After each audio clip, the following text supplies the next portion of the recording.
Hello.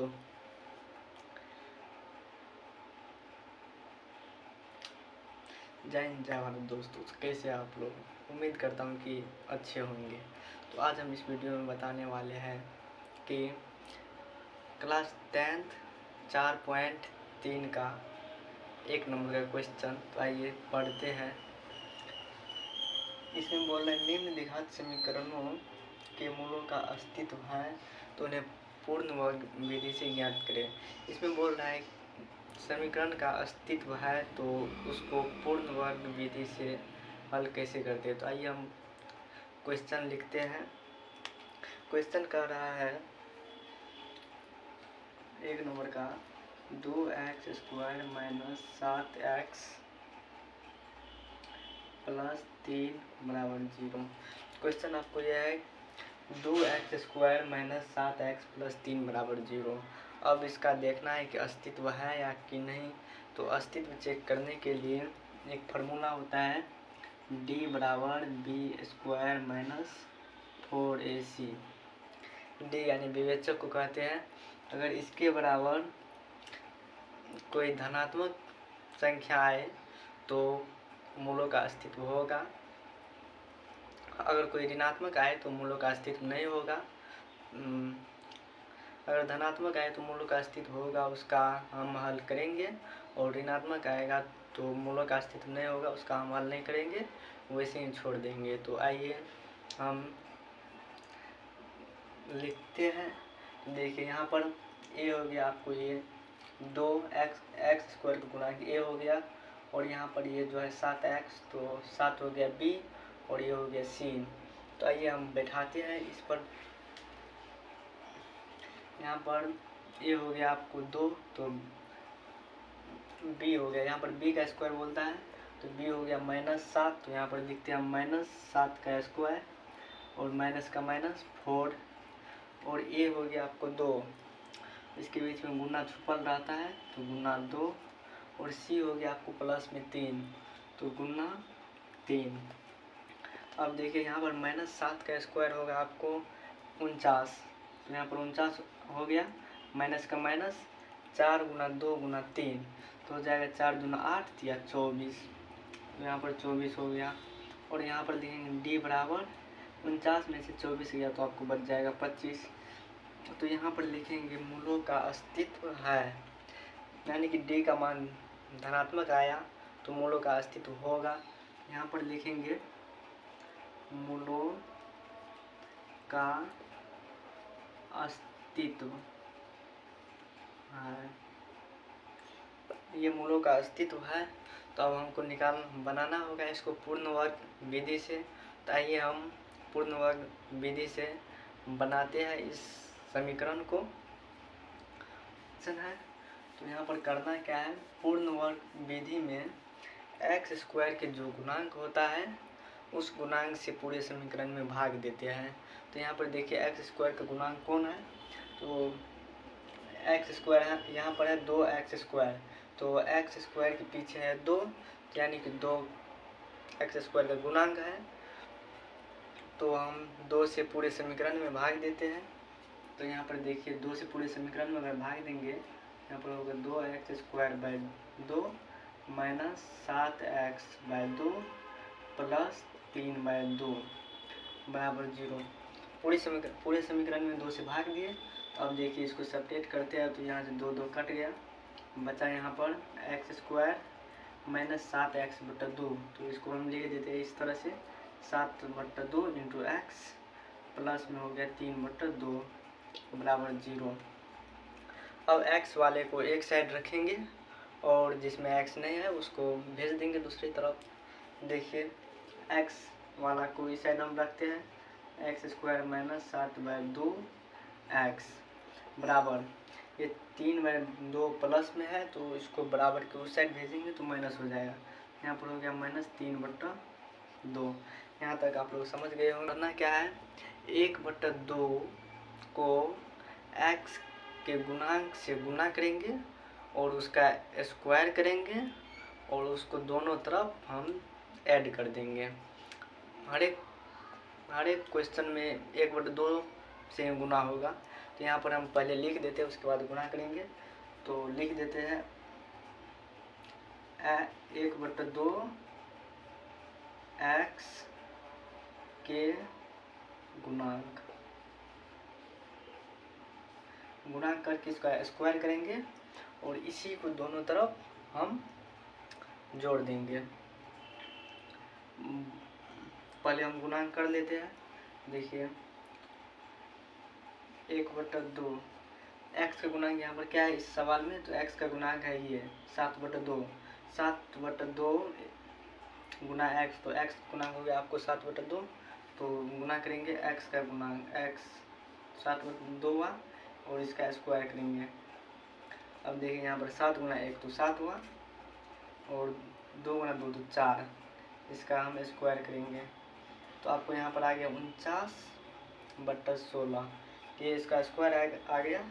और अब हम इसको 49/16 जो आया है इसको हम इधर भी जोड़ेंगे और इधर भी जोड़ेंगे।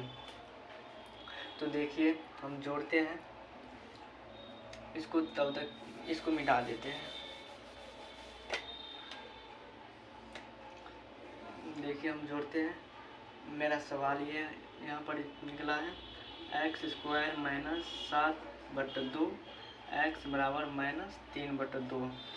तो अब ये जो निकला है 1/2 x के गुणांक का स्क्वायर, इसको दोनों तरफ जोड़ेंगे। तो देखिए जोड़ते हैं x² - 7/2 x और इसको जोड़ेंगे प्लस में, प्लस 49/16 बराबर -3/2 और इस साइड भी जोड़ेंगे प्लस 49/16। 49/16। अब देखिए इसको तोड़ना है, a² -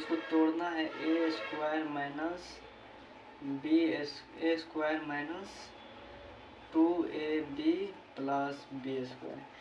आप इस समीकरण को देखिए, इसी पर बैठता है। इसका फॉर्मूला होता है a - b का होल स्क्वायर होता है। यहाँ पर लिखेंगे x का स्क्वायर माइनस, तो फार्मूला में क्या होता है a स्क्वायर, फार्मूला यहाँ पर लिख देते हैं a² - 2ab + b। a² + b² - 2ab बराबर a - b का होल स्क्वायर होता है। तो यहाँ पर a का स्क्वायर ये है हमको x², तो x का स्क्वायर दिए और b हो गया आपको 49/16। तो यहाँ पर क्या करेंगे 7/4 का स्क्वायर करेंगे तो आपको आ जाएगा 49/16। तो 7 से तो 49 आ गया, 4 जगह 16 तो आ गया।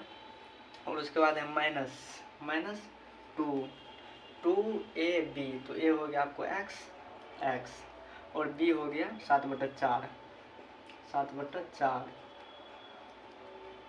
और बराबर में ये लिख देते हैं -3/2 + 49/16 लिख दिया। अब देखिए ये अब सूत्र पर बैठ गया, तो इसका सूत्र हो जाएगा आपको x - 7/4 का स्क्वायर, ये इसका सूत्र बन गया। और अब इसको हम जोड़ते हैं, तो 2 और 16 का लघुत्तम 16 होता है और 2 से 16 में भाग देंगे तो 8 और 8 को 3 में गुना करेंगे तो 8 × 24 और ये यहाँ पर माइनस है तो माइनस आएगा। यहाँ पर 16 × 1 तो 16, 16 से 16 में भाग देंगे तो 1 और 1 को 49 में गुना करेंगे तो 49 आ गया। अब देखिए यहाँ पर हम लिखते हैं, इसको वैसे ही उतार देंगे x - 7/4 का स्क्वायर बराबर, देखिए 49 में से 24 को घटाएंगे तो यहाँ पर 25 आएगा बट्टा 16 आया। और उसके बाद हम इधर स्क्वायर है, स्क्वायर को अगर हम बराबर के उस साइड भेजेंगे तो ये रूट लग जाएगा उस साइड। तो देखिए हम लिखते हैं x - 7/4 बराबर, स्क्वायर है तो स्क्वायर को उस साइड भेजते हैं तो यहाँ पर रूट लग जाएगा, रूट 25/16 आ गया, रूट लग गया। तो अब यहाँ पर हम लिखते हैं x - 7/4 बराबर प्लस माइनस 25 का स्क्वायर आ गया हमको 5 और 16 का हो गया 4, यहाँ तक आ गया। अब देखिए हम इस साइड मिटा देते हैं, इधर हम मिटा देते हैं, स्क्रीनशॉट लेना है तो ले लीजिए। इधर हम मिटा देते हैं, बनते जा रहा है, मिटाते जा रहे हैं। देखिए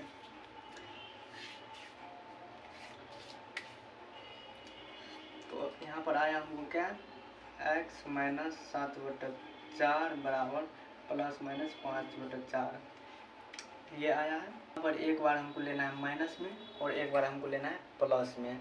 तो ये है प्लस माइनस 5/4, तो एक बार पहले हम माइनस में लेते हैं। देखिए x माइनस, यहाँ पर लिख देते हैं माइनस लेने पर, तो यहाँ पर हम माइनस लेते हैं तो x माइनस 7/4 बराबर माइनस 5/4 आया x, और इस 7/4 इस साइड माइनस में, उस साइड आएगा तो प्लस हो जाएगा, तो बराबर माइनस 5/4 प्लस 7/4।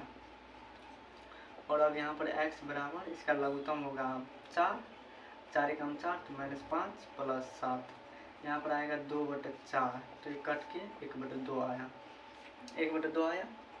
और अब इस साइड हम प्लस लेते हैं, प्लस लेने पर देखिए x माइनस 7/4 बराबर प्लस, वैसे ही छुपा रहता है चोर की तरह, तो हम नहीं भी लिखते हैं। देखिए x इस साइड माइनस में, उस साइड जाएगा तो प्लस हो जाएगा, बराबर 5/4 प्लस 7/4। यहाँ पर देखिए x बराबर ये हो गया 4, 5 प्लस 7 तो 12 हो गया 4, कट करके 3 आएगा, 3 आ गया। तो यहाँ पर हम लिख देते हैं, इस समीकरण का आपको आंसर हो जाएगा ये x बराबर 1/2 और 3, यही उसका आंसर आ गया। तो आगे और सवाल है तो आप लोग बनाइएगा। उम्मीद करता हूँ कि ये सवाल आपको बहुत ही अच्छी तरीके से समझ में आया होगा। तो आप चैनल पर नए हैं तो सब्सक्राइब कीजिएगा और लाइक शेयर कीजिएगा और कमेंट में अपनी राय देने की कोशिश कीजिएगा। तो अब हम मिलते हैं नेक्स्ट वीडियो में, तब तक के लिए बाय दोस्तों।